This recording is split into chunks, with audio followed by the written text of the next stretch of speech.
Mas ele sabia que ele tinha? Sabia, não conversou comigo, não falou. Ele não te contou? Não me contou. Então a senhora pegou do seu parceiro? Do meu parceiro. Ele sabia e não me falou que tinha o HIV. E quando a senhora descobriu isso? No hospital. Depois que ele foi embora, me largou. E depois disso a senhora nunca mais... Nunca mais eu vi.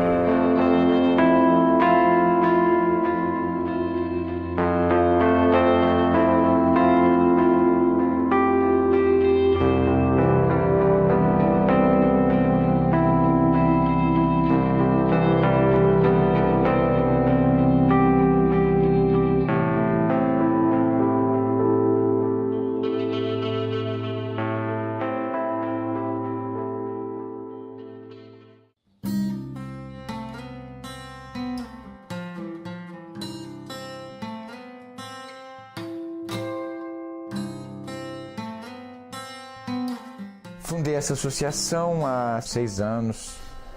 Eu fundei ela por quê? Porque o que eu não queria para mim, eu não quero para ninguém. Não quero que esse vírus se propague. Para ser mais impactante, vamos tirar o HIV, vamos falar AIDS mesmo, porque a AIDS pesa.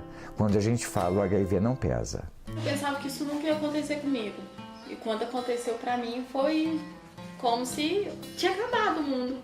Como se daqui 1 mês, 2 meses eu ia morrer. A gente acha que só vai acontecer com o outro, que nunca vai acontecer com a gente. Dá pra gente perceber que essa irresponsabilidade, né, é uma responsabilidade que você acha que isso está muito distante de cada um. Comigo não vai acontecer. Eu sempre me preservei, eu sempre me preveni, mas nem tudo a gente consegue barrar. Eu peguei o vírus do HIV por quê? Porque eu amei intensamente, mas eu não esperava, na hora que veio a confirmação, era uma cera dura, essa cera foi derretendo, o chão se abriu.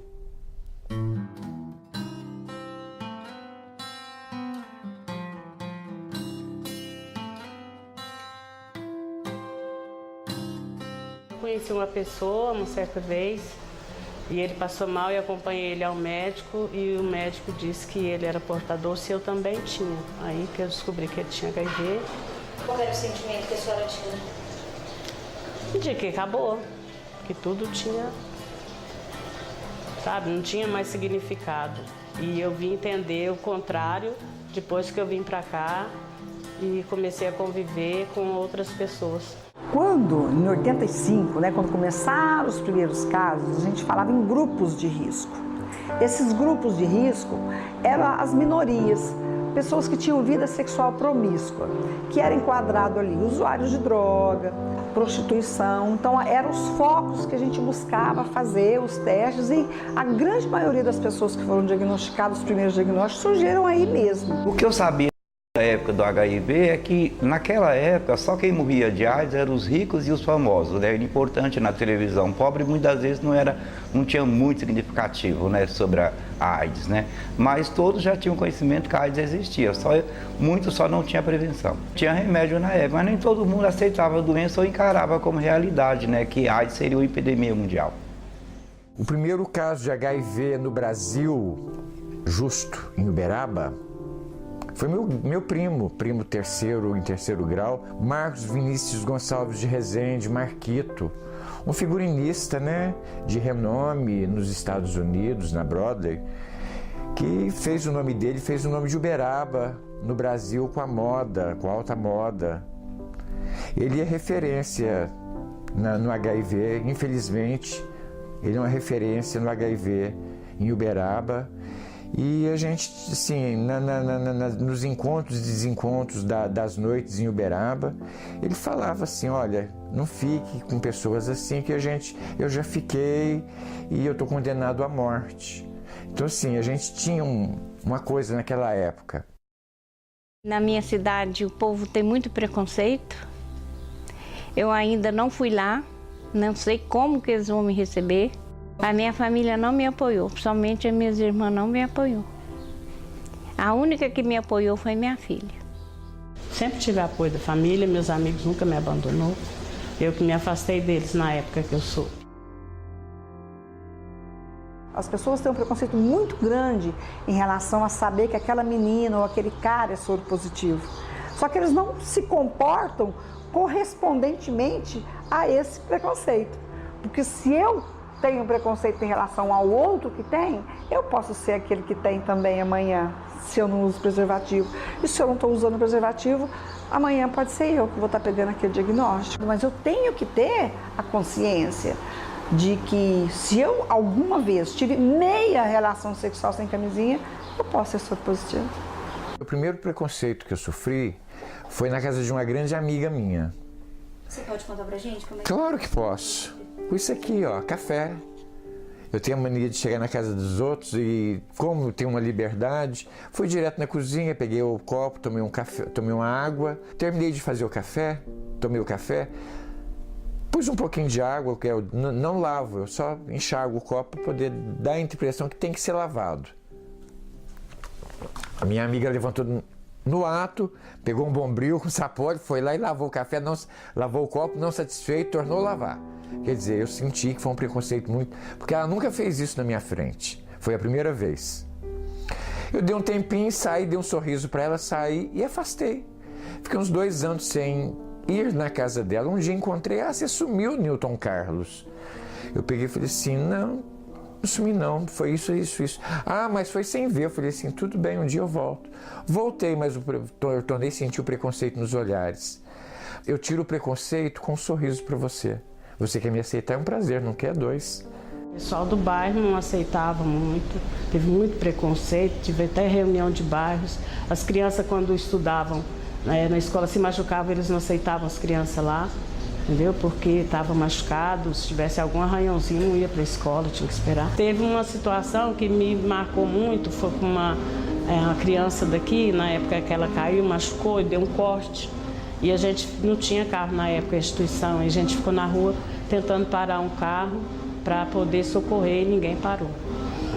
A criança Era da portadora. E ninguém ajudou ela? Ninguém parou. E como que vocês fizeram? Enquanto a gente estava chamando a ambulância, a gente tentava ver se alguém levava, né? Mas aí a ambulância chegou e levou, mas na hora mesmo ninguém quis socorrer. Hoje nós temos uma sexualidade muito livre. Hoje todo mundo fica com todo mundo, né? Hoje numa festa se computa quem conseguiu pegar mais. Mas só que são pegas que respondem a uma liberdade sexual que todo mundo tem, só que não corresponde à responsabilidade de que o HIV está aí. Apesar do tratamento existir, o HIV está aí, está solto. Eu morava com ele há uns 4 meses e também não nos prevenimos, né? Na hora meu chão, né, se abriu e tudo, mas eu não fiquei com raiva dele. O médico sim, o médico me chamou de responsável, chamou ele também, né, por causa das prevenções que já tinha. E eu não consegui ficar com raiva dele porque a falha foi dos dois.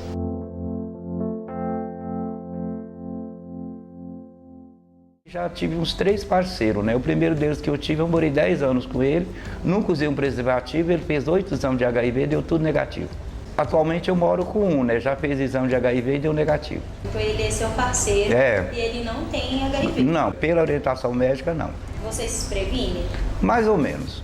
Tanto é que a maioria insistem em continuar se relacionando sem o preservativo. Ou seja, o amor é como se fosse uma prova de amor, né? Se eu contrair sem problemas.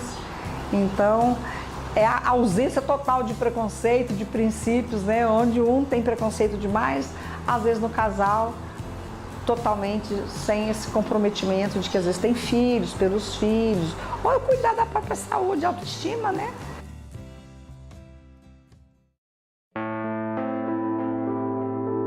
Se a senhora tivesse um sentimento quando descobriu, qual seria ele? Ai, matar ele. O que passou pra mim. Mataria ele sem dó.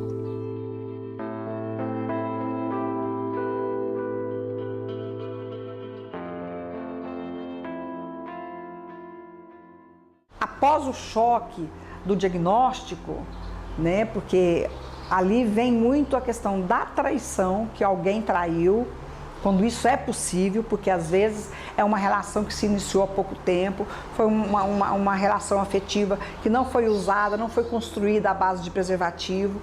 Todos tiveram parceiros anteriores, então não dá para saber quem transmitiu para quem. Então isso faz com que eles não tem como discutir se houve traição ou se não houve traição, mas às vezes há situações que fica evidenciado que houve uma traição. Então isso às vezes num primeiro momento choca a relação dos dois, mas a gente percebe que de modo geral eles acabam se percebendo caídos num erro, mas perdoando, um perdoando o outro, e agora aprender a conviver, com a dor do outro. No começo, qualquer um tem medo, porque a AIDS, a partir do momento que você descobre que não tem cura, você vai viver num mundo que a epidemia é mundial. Então você tem que aceitar que você tem AIDS e mostrar para as pessoas que você é capaz de sobreviver num mundo cheio de preconceito, mesmo com o vírus HIV. Medo tem demais, né? Mas a gente vai lutando até ver onde é que dá, né? Eu acho que medo é uma palavra muito fraca. Foi pavor, vamos dizer assim. Isso, pra nós, é igual eu falei, é o mundo acabando e outro começando. Mas é o mundo começando com uma luta. Medo. Medo. A palavra é medo. Claro que a gente tem. Todo mundo tem, né? O mundo acaba. Como é que vai ser meu amanhã? Como é que vai ser meu amanhã? Isso tudo é na hora. Você não está preparado ainda. A pessoa que ela aceita o diagnóstico, que ela é trabalhada bem para o diagnóstico, ela não pode se privar de seguir a vida dela, né? Ela tem que ter responsabilidade e consciência em relação ao outro. Eu sou soro positivo, eu tenho AIDS. E a pessoa me abraçar, me beijar, me acolher.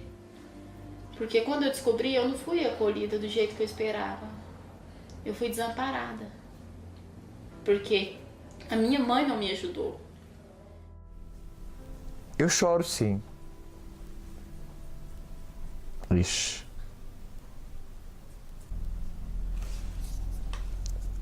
É doído.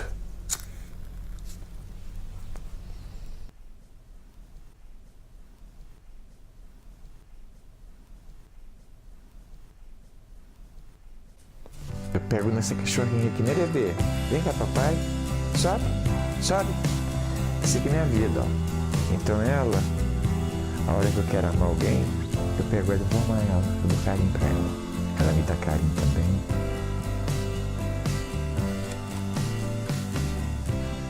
Nem é minha filha. Aí ela quer brincar. É isso aqui. Então eu posso dar um carinho muito grande para um ser humano. Mas eu nunca recebi um carinho como eu dei. Então, esse aqui eu tenho o carinho dela. E qual que é o ingrediente que vocês usam para essa luta? Amor, carinho, compreensão. Viver o dia a dia. Viver como se nada acontecesse. A maior lição de amor que eu tiro do HIV é quando as pessoas aceitam não só o homossexual, nem o travesti, nem a prostituta, mas o ser humano em geral, e dá um abraço e aceita ele como ser humano, independente de qualquer coisa, sem preconceito de nada. Porque quem não vê cara não vê AIDS. Obrigada. De nada.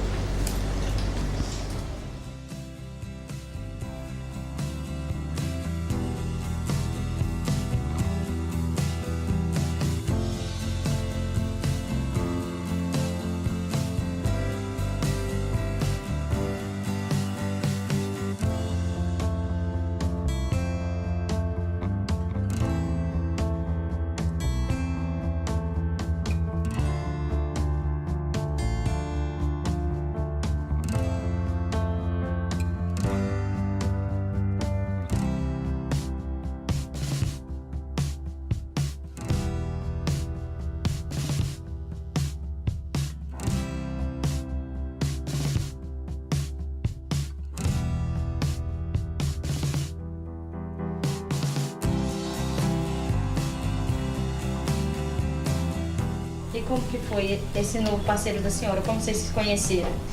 Aqui na Fale mesmo, ele que chegou. e falou para uma colega minha que queria falar comigo, que estava gostando de mim. Eu nem sabia. Depois eu contei para ela, ela riu, falou, é você? Eu falei, sou eu mesmo. A gente tá conversando, tá se entendendo.